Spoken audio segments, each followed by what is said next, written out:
تاسو په کلي کې ښوونځی شته؟ کله مو ذهن ته درګرځېدلي چې خپله ورته ښوونځی جوړ کړئ؟ څه ډول به دا کار ممکن وي؟ له څه ډول ستونزو سره به مخامخ سئ؟ راځئ نن د داسې یو ځوان کیسه در واورم چې په خپل کلي کې ښوونځی جوړ کړی. عبدالقدیر پاڅون په خپل وړیا ښوونځي کې نږدې 400 زده کوونکي لري. د BBC د زړه خواله په دې انځوریز پادکاسټ کې ما په سر کې پوښتنه ځینې وکړه چې څنګه دغه کار پیل کړي. نجیبه لیمه راسره اوسئ.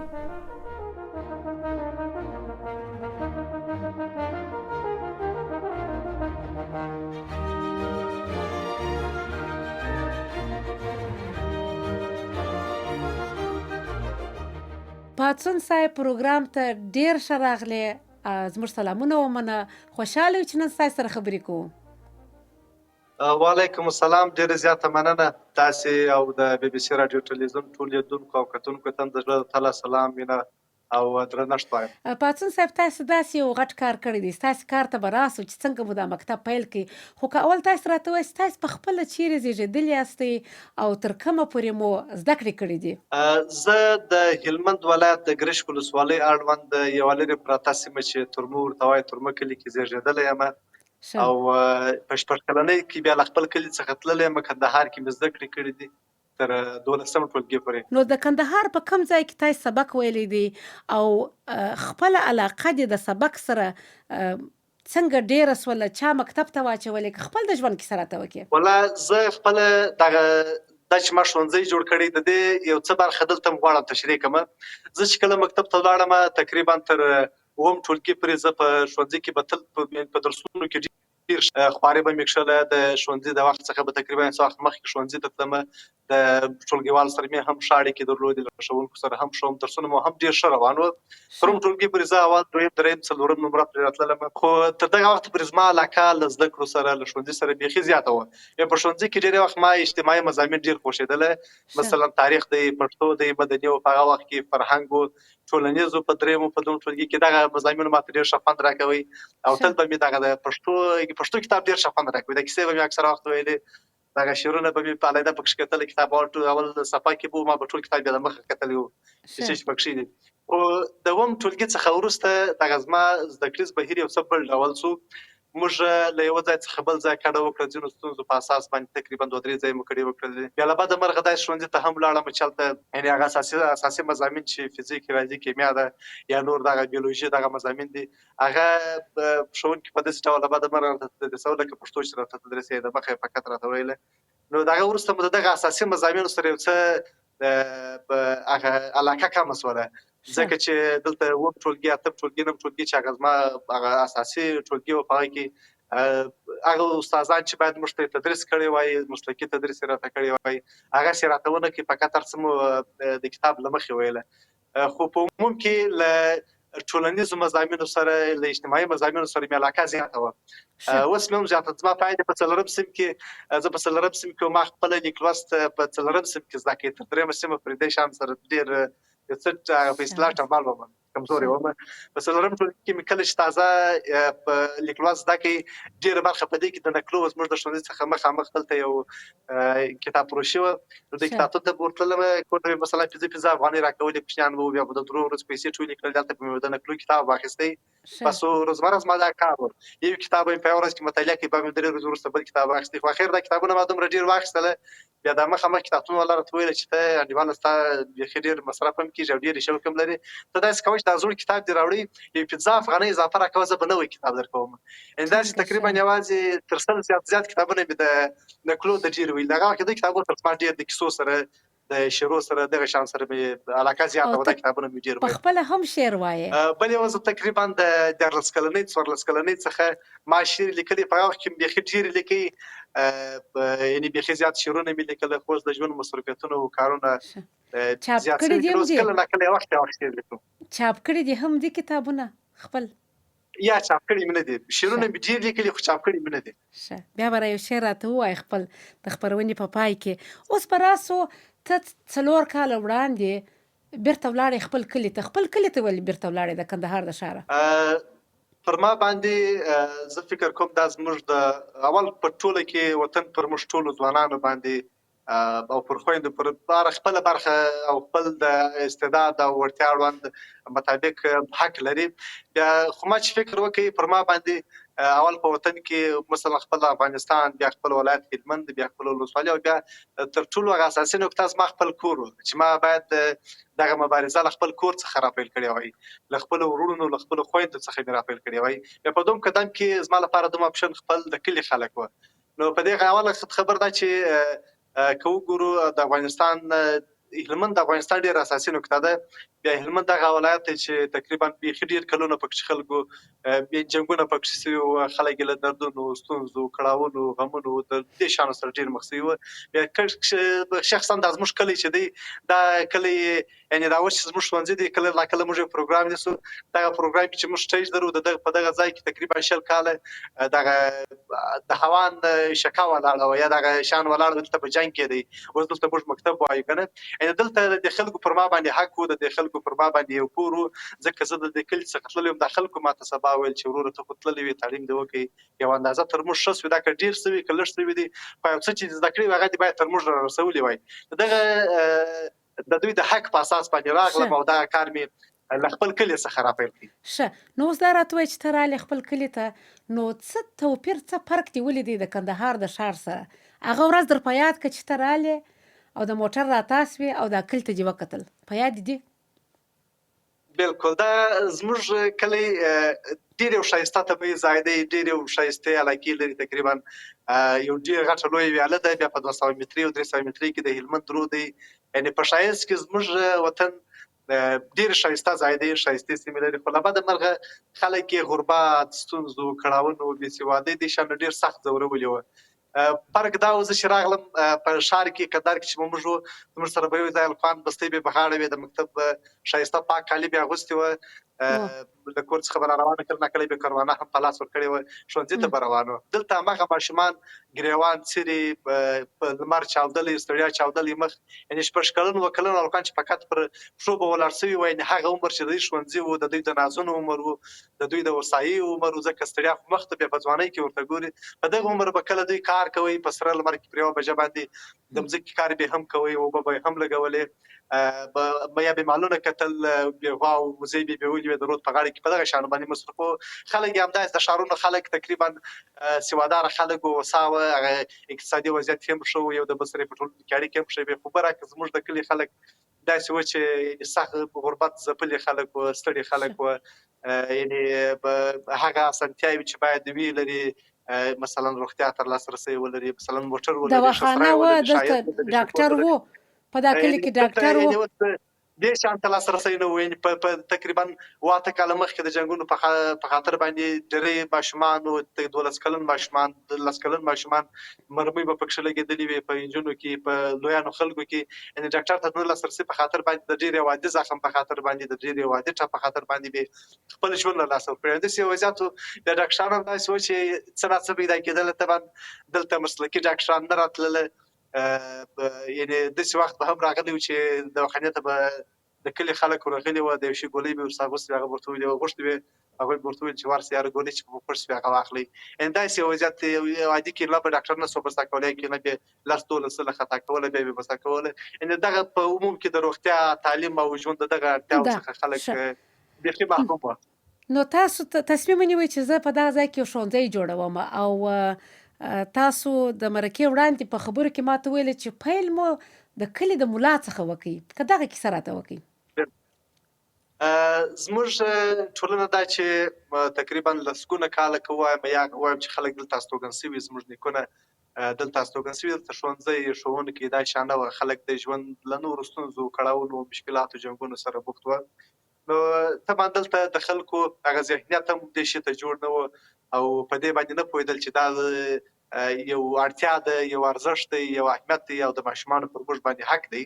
نو په دې خاطر زموږ ټولنه مذهبي ټولنه ده، او نو په دې خاطر زه چې راغلم، اول زما ډېری روابط د ملایانو سره ډېر دي، د علماو سره هم ناسته پاسته لرم، ښه خوند راکوي، دوی څخه ډېر څه زده کوم، کله ناکله مشورې سره شریکوم. نو زه زموږ د کلي ملا صاحب سره ناست وم، هغوی تقریبا ښه، یعنې په دیني علومو کې ډېر ښه دی، ډېر لوړ علوم یې کړي دي. د هغه خط چې کله ما وکتې مثلا ځینې ډېرې لږې املایي غلطۍ یې درلودلې بیا ما ورته وویل چې مولوي صاحب دا خو اړتیا ده ستا علم بیخي زیات دی نو دغه یو که پر دغه شي باندې هم کار وکړې پر دغه لیکلو زده کړه باندې هم کار وکړو بیا به ته کتابونه لیکې ډېر یعنې په دې برخه کې دغه ستا چې کوم علم دی دا باید موږ ته پاتې شي او دغه وخت پاتې شي ته باید موږ ته یو څه ولیکې نو په دې خاطر اول مې تقریبا دغه زموږ د شاوخوا سیمو 15-16 ملایان وه زما ملګري وه نو اول مې دوی راټول کړله دوی چې مې راټول کړل دوی ته مې د لیوال صاحب نوررحمان لیوال یو ډېر ښایسته نصاب لیکلی و کندهار کې زما سره څه کتابونه پاته وه دغه کتابونه مې راواخیستل دوی ته مې ورکړله کتابچې یې پیدا کړې قلمونه یې پیدا کړل بس داسې تر یو توتان تر سایې لاندې کښېنستلو د خپل ښوونځی مو له دغه ځای څخه راپیل کوي دلته دغه ملایان به راتلله دوی ته به ما لیک لوست زده کړه کوله بیا د وخت په تېرېدو دوی ډېر شول خو تقریبا دوی ډېر ځیرک وه دا چې دوی په دې برخه کې ډېر کار یې کړی و فقط هغه ځینې لږ املایي و ځینې نور ستونزې یې درلودې نو د نورو کلو وبخښه د نورو کلو ملایان هم درته راتلله چاپله ستاسې د کلي د ملا څخه د نورو کلو ملایان هم درته راټول سوه بل یو دغه شاوخوا سیمې چې وې تقریبا تر 2 کیلومتره 3 کیلومتره پورې 4 کیلومتره پورې تر 4 کیلومتره لا خلک راتللی شاوخوا تقریبا د 7 مسجدونو ملایان وه بیا د مسجدونو هم داسې تقریبا هر مسجد شاوخوا 15-16 کوره دی نو دغسې شاوخوا تقریبا د ډېرو کلو ملایان راتلل ما په دې برخه کې همکاري ورسره کول کومک سره اوس مې ملګري دي تقریبا 2 میاشتې دوام وکړي دي بیا ما ورته ویل تاسې نور لیک لوست زده دی هغه پښتو ژبې 15 ګانې وې یا ځینې لیکنښې وې ځینې نور شیانو په انګلیسي برخه کې مې څه ناڅه کار وکړي نو هغه شیان یې زده شول بیا زموږ په اصطلاح دوی د لیک لوست زده کړې څخه فارغه شوله بیا د دوی یعنې اوس هغه ملایان صاحبان نه راځي خو دوی لوڼې راځي مکتب ته د دوی اولادونه راځي زامن یې راځي یعنې داسې وخت هم راغی چې زموږ یو ملا صاحب د هغه سره لور یې هم تقریبا 8 کلنه لور یې هم مکتب ته ورسره راتلله زوی یې هم ورسره راتلی دی هم راتلی یعنې یو ځای به تلل یو ځای به راتلله ښه او بیا نو تاسې د کلو خلکو ته وویلی چې خپل کوچنیان راواستوئ خلکو تاسو ته دا خبره کوله چې مکتب ته موږ کوچنیان نسو استولی په دې چې ښوونځي لیرې دي یا زموږ کوچنیان وخت نه لري نو دا خلک مو څنګه راضي کړه د کلي چې دا خپل کوچنیان در واستوي دا اول ګروپ د خلکو څنګه درلی لکه مخکې چې ما یادونه وکړله زموږ د وطن سیستم اوس هم تقریبا داسې دی کله چې ماشوم پر پښو باندې ولاړېږي د باندې راوتلی شي دغه وخت څخه ماشوم ته یو مسؤلیت ورسپارل کېږي مثلا ماشوم ته وایي ته به اوبه راوړې کور ته ته به مثلا غوا ګورې ته به بزې ګورې ته به واښه کوې غوا ته به اوبه لګوې داسې دا مسؤلیتونه په ډېر کم عمر کې سره ویشي نو دلته چې ما پر خلکو باندې غږ وکړ چې زه راغلی یم دلې یم تاسې د خپل ماشومان راواستوئ زموږ کوټې ته یا زموږ ځای ته یې راواستوئ زه د لیک لوست زده کړې برخه کې د تعلیم برخه کې ورسره مرسته کوم خو خلک هلته چې یې وکتله مثلا دا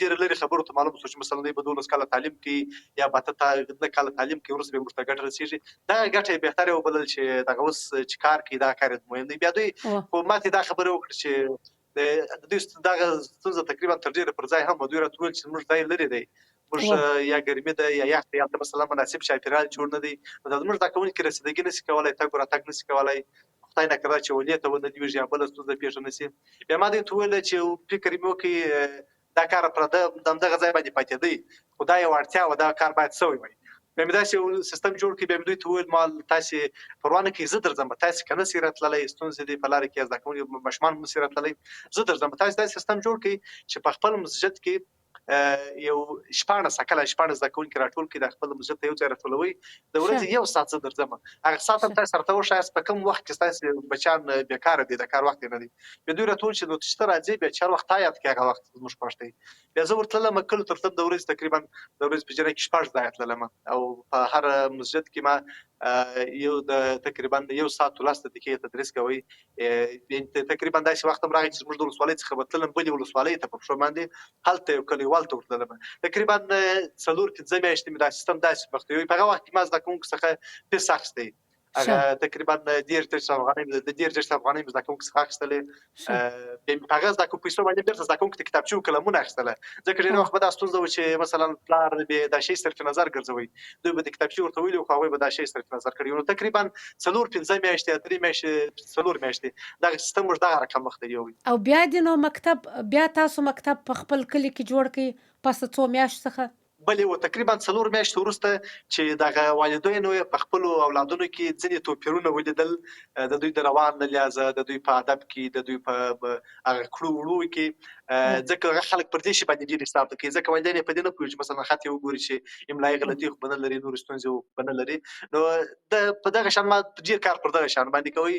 بیا یو کار ما ډېر کوي چې په هر موسم کې د موسم د اړتیا مطابق ما زده کوونکو ته ځینې عامه پوهاوی هم ورکوله. اوس مثلا اوس د اوبو موسم دی، ګرمي ده، اوس تقریبا ګرمي ده، په وطن کې خلک ماشومان ټول لمبېږي، بس غرمه راسي که سهار هم لمبېږي، په واله کې غرمه هم لمبېږي. دلته چې ماشومان د قدم اخیستلو سره یو ځای اوبازي هم زده کوي دا ماشومان، نو ډېر لمبېږي. بیا ما او ډېری وخت داسې پېښ شوي دي، په 20 ورځو کې حتما داسې پېښېږي دغه لویه واله چې ده یو ماشوم یې د نورو کلو څخه راوړی یا د دې ځای څخه وړی، پکښې مړ شوی، ژوند یې پکښې د لاس ورکړی.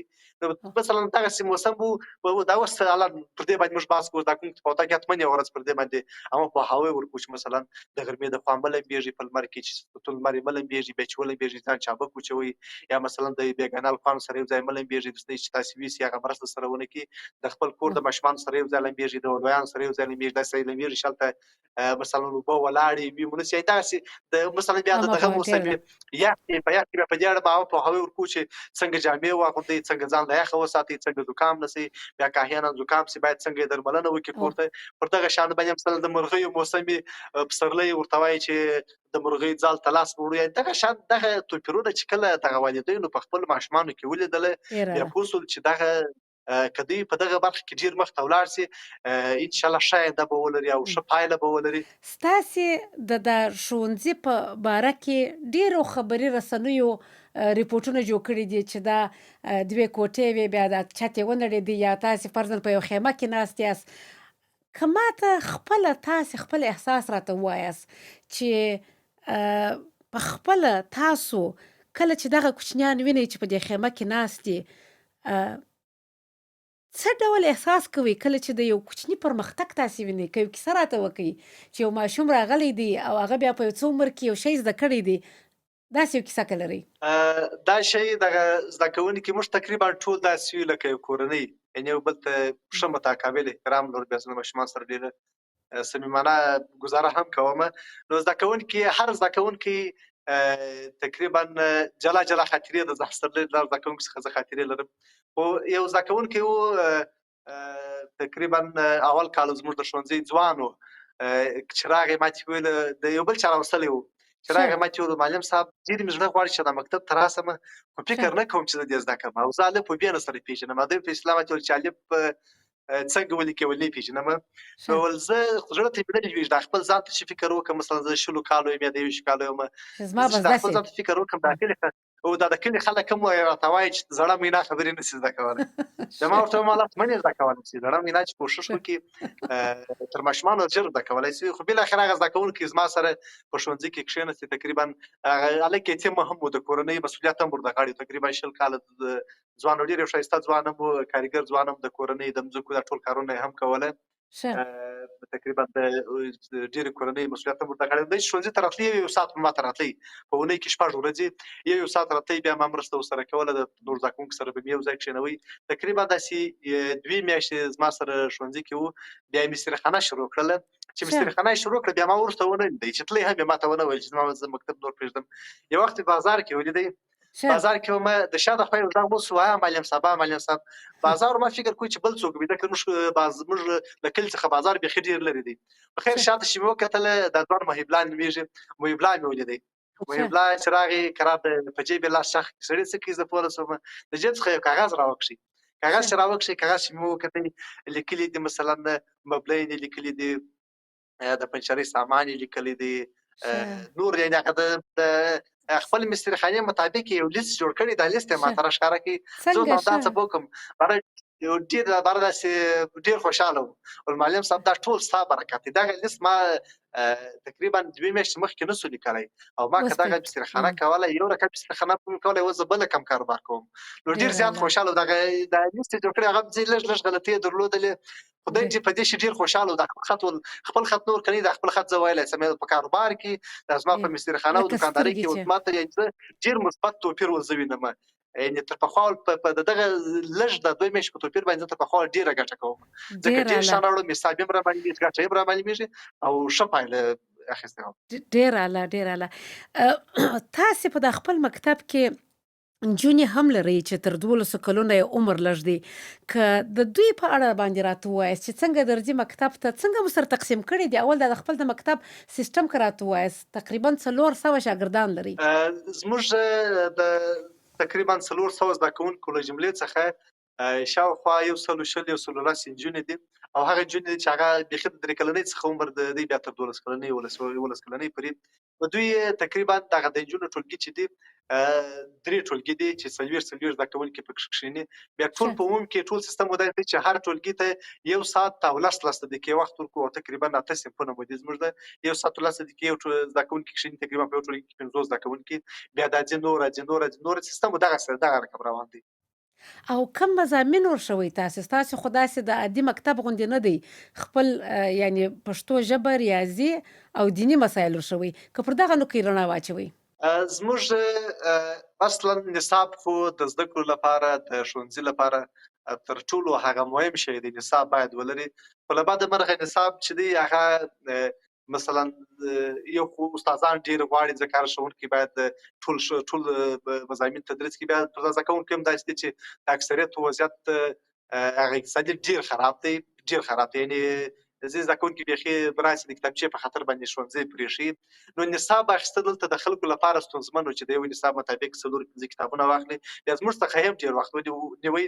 بیا موږ یو دغه سیستم جوړ کړی چې ما وویل یو پښتو د اول صنف، دوم صنف، دریم صنف ټولګي ته دغه صنف د معرف مطابق پښتو کتاب، یو د ضروري تعلیمات په نوم یو د کتاب دی چې زموږ یو ملګري فاروق اخندزاده په نوم هغه لیکلی و. هغه تقریبا 300 د خپل کتابونه ماته راکړل. پای کې د لمانځه مسایل او ادبي مسایل یا ځینې نور د مثلا د کلمې دي، دا ډېر مهم د ماشومانو لپاره چې مهم دغه اسلامي مسایل پکښې وو. دا کتابونه هغه راکړل. پښتو کتاب زده کوونکو رانیوی او بل په ریاضي باندې موږ کار کوي. په ریاضي کې دغه لومړني شیانو مثلا منفي د جمع د ضرب دی تکسیر دی، پر دغه شیانو باندې کار کوو. دغه پښتو اسلامي زده کړه او ریاضي مخ ته وړو. موږ تاسو چې د مرکې وړاندې خبرې کولې، تاسو راته وویل چې کله چې کوچنۍ نجونې مکتب ته درځي نو مور کوچنی ورور هم په لاس ورکړی چې وایي معلم صاحب ښه سړی دی، وهل نه کوي، دا کوچنی ورور یې پرې کړي. که د دغه نجونو په اړه باندې راته ووایاست او د دوی د پرمختګ په اړه په دا صنف کې یا علاقه چې دوی لري د سبق سره. د نجونو او هلکانو ټولو لیوالتیا له زده کړو سره ډېره زیاته ده. بیا کله چې دوی یو لږ مثبت ګام هم په ځان کې ونیو، یو مثبت تاثیر او توپیر په ځان کې ونیو، بیا دوی ډېر زیات کوښښ کوي. بیا په دې شي کې یو شی ډېر مهم دی چې هڅونه ډېره مهم ده. زده کوونکي ډېری وخت ډېر هڅومه. نو دغه د نجونو برخه کتاب پوښتنه وکړله. زموږ ټولګي چې 2 رقمه دي، یو خیمې دي، بل تر توت لاندې موږ هغه زده کړې سیستم مخ ته وړو. نو د خیمو کې هلته د باندې هم ځینې وخت ګرمي. په خیمه بیا داسې خاصیت لري چې هغه ډېره ګرم وي، ځکه خلک یو پراشوټي وتاک ډېر ګرم وي. یو ورځ د دوی زده کوونکي تقریبا هر زده کوونکی در ټولګي ده، یعنې لیوالتیا دومره زیاته ده چې 1 ساعت 1 ساعت 10 دقیقې د دوی هغه زده کړیز بهیر وخت دی. په دوی تقریبا نیم ساعت مخکې له ټولګي څخه بل ټولګي ته ځان حاضروي. نو زه یو وخت ټولګي ته ورغلم، ډېره سخته ګرمي وه. پروش کال و. یو نجلۍ وه، هغه دغه ماشومان سره ګرځېدلې وه. زه بل ټولګي څخه ولاړم، د هلکانو ټولګي ختم شو، د نجونو ټولګي ته ورغلم. چې ورغلم دغه ټولګي کې زده کوونکي په خیمه کې سره راټول دي، یعنې سره داسې دایروي شکل یې جوړ کړی دی، پر یو شي راټول دي. چې ورغلم دغه ماشومان چې سره وارخطا وو، خیر خپل ځای ته ولاړې. ما ورته وویل چې دا نجلۍ بېده ده. زه چې ورغلم دغه نجلۍ په خورو کې ډېره ماشومه وه، تقریبا یتیمه نجلۍ هم ده، تقریبا 2 کاله کېږي یتیمه شوې ده. نو دوی دغه د ډېرې ګرمۍ په خاطر یې زړه ځواب کړی و. د څو کلو ده؟ راویستل، بیا اوبه پر واچول. تقریبا دا نجلۍ تقریبا 9 کاله 8 کاله عمر یې درلودی. پاڅون صاحب، تاسو په ډېرو سختو شرایطو کې دا ښوونځی په ډېرو ابتدایي وسایلو باندې پیل کړی دی او تر د توت تر ونې لاندې یا په یو خیمه کې چې په هغه کې ډېره ګرمي ده. د دې ټولو ستونزو سره داسې وخت راغلی دی چې تاسې ویلي چې دغه ټولې ستونزې ارزي په دغه څه چې ما نن واورېدله یا نتیجه چې مې په لاس راله. والله دا شیان ډېرو سره مخ شوي یو. تقریبا 3 کاله کېږي. کله ناکله تقریبا پروش کال زموږ پروګرام و د ښوونځي. د ښوونځي پروګرام و تقریبا د زده کوونکو له اول ټولګي څخه دوم ټولګي ته او د دوم څخه درېیم ټولګي ته زده کوونکي تلله. بیا هماغه زده کوونکي چې ښه پایله یې لاسته راوړې هغه زده کوونکي موږ تاسې په پلرونه او والدین هم راولئ. موږ پروګرام دغه د پروګرام عکسونه یې اوس هم شته. پروګرام په جریان کې زما یو دغه ته فکر شو، یو سړی پر باسکله باندې راغلی او د لاس باسکل دواړه پښې نه لري، میندې ورڅخه وهلي دي، اولاد یې مکتب ته راځي مکتب ته راځي. نو دی مکتب ته راغلی و دا زموږ پروګرام ته، یعنې ما ورته کتل د پروګرام په جریان کې له سترګو څخه اوښکې تویېدلې. د پروګرام څخه وروسته ما پوښتنه ورڅخه وکړل، ملا محمود اخون نومېږي هغه ځوان، ملا محمود اخون څه خبره وه؟ خوینده خپل احساسات ما سره شریک کړي، زه څومره خوشحاله یم او یعنې بیخي ډېره ستاینه یې وکړه، بیخي ډېر زیات خوشحال ورته وویل چې کور ته مور یې هم دعاوې درته کوي، موږ هم دعاوې درته کوو معلم صاحب، کشکې مو ډېر څه په وس کې وای چې ډېر څه مو درسره کړي وای. یعنې خپل احساسات یې زما سره شریک کړل. دا ځوان ملا محمود اخون نومېدی. ملا محمود اخون تقریبا زما د ښوونځي د اول کال زده کوونکی و. هغه وخت چې زه کلیو ته ورتللم، د زما زده کوونکی و، تقریبا 4 میاشتې موږ پر لیکدود زده کړه باندې کار وکړ. یعنې زه چې کله راغلم بېرته ښوونځي ته، هغه زده کوونکي مې راټول کړل. ځینې زده کوونکي چې هغوی بیا هم لاسرسی نه درلودی، ملا محمود اخوند ته ما ویلي وو په اول سر کې ما زده کوونکو ته وویل ما زما پر تاسې باندې یو حق دی، یو شی درڅخه غواړم، کله چې تاسې یو څه زده کړئ هغه تر نورو خلکو حتما ورسوئ، او دا شی زه تر هغو نه در بخښم تر څو چې تاسې د خپل وس مطابق تر خلکو ونه رسوئ. یعنې ملا محمود اخوند زما څخه چې 4 کاله موږ هلته تدریس وکړ، د هغه څخه وروسته ځینې زده کوونکي نه سو راتللی، ملا محمود اخوند هلته هغوی ته لیکلوست زده کړه کوله. یعنې زما ګویا کې ځایناستی و. چې کله زموږ پروګرام و، دغه هلک د ملا محمود اخوند زوی و چې دی په ښوونځي کې 2م نمره راغلی و. یعنې ملا محمود اخوند چې خپل د زوی تقریبا 4 میاشتې مخکې هلته وکتل، بیا یې اوس وکتل چې هغه لیکلوست زده کړه کولی سي، مثلا پر شی د نورو زده کوونکو مخ ته مقاله ویلی سي. یعنې خپل احساسات یې کنټرول نه کړل، بیخي یې له سترګو اوښکې بهېدلې. دا شی دومره هیله بښونکی و چې زه په دې پوه شوم چې ولاده ستا د هڅې، د زیار، دغه تکلیف چې ته کاږې، دغه یخ و ګرمي چې پر ځان وړې، دا یو نتیجه ورکړې ده، ګټه یو چا ته رسېدلې ده، او دا که همداسې دوام پیدا کړي ډېرو خلکو ته به یې ګټه ورسېږي. نو دغه شیان دي چې یعنې موږ ته نور هم روحیه راکوي، نور انرژي راکوي، او دې ته مو هڅوي چې باید نور هم په دې برخه کې زیار وباسو. پاڅون صاحب ډېره مننه چې زموږ سره نن خبرې وکړلې. که د دغه مرکې په پای کې راته ووایاست چې ستاسو هیله او امید څه دی چې دغه ښوونځی مو، دغه کار مو تر کومه ځایه ورسوي؟ زما تر ټولو لوی ارمان له بېسوادۍ، ستونزو، کړاوونو، غمونو څخه خلاص افغانستان دی، او دا هغه وخت امکان لري چې زموږ د ټولنې خلک تعلیم وکړي، په تعلیم باندې سمبال شي. افغانستان تقریبا تر 360 زیاتې ولسوالۍ لري. زه هم که په هر ولسوالۍ کې فقط 2 ځوانان په خپل کلي کې دغسې یو حرکت وکړي، دغسې یو ښوونځی جوړ کړي، صحیح دی دا کار کېدای شي وخت ونیسي، خو 10 کاله بعده به افغانستان یو داسې هېواد وي چې د کلي خلک، د محل خلک، د ښارونو خلک به تقریبا تر یو اندازې لوستي وي او له بېسوادۍ، ستونزو، کړاوونو څخه به تقریبا خلاص شي. نو تر ټولو لوی ارمان مې ودان، شاد او په نس موړ، په ځان بسیا او له بېسوادۍ خلاص افغانستان دی.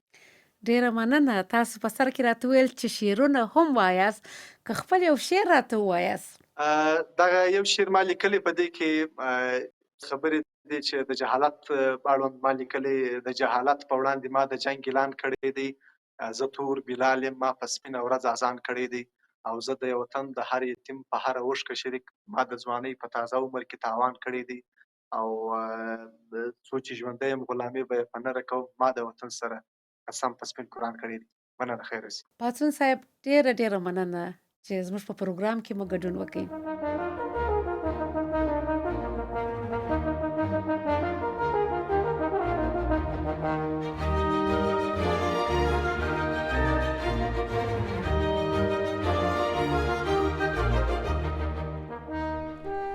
د عبدالقدیر پاڅون کیسه مو واورېده چې نورو ته ښوونه خپله دنده بولي، د هر خنډ په وړاندې د لارې د موندلو هڅه کوي. په تنکي عمر کې د نږدې 400 زده کوونکو د زده کړې هیله ژوندۍ ساتلې. تر راتلونکي پادکاسته روغ او آباد اوسئ.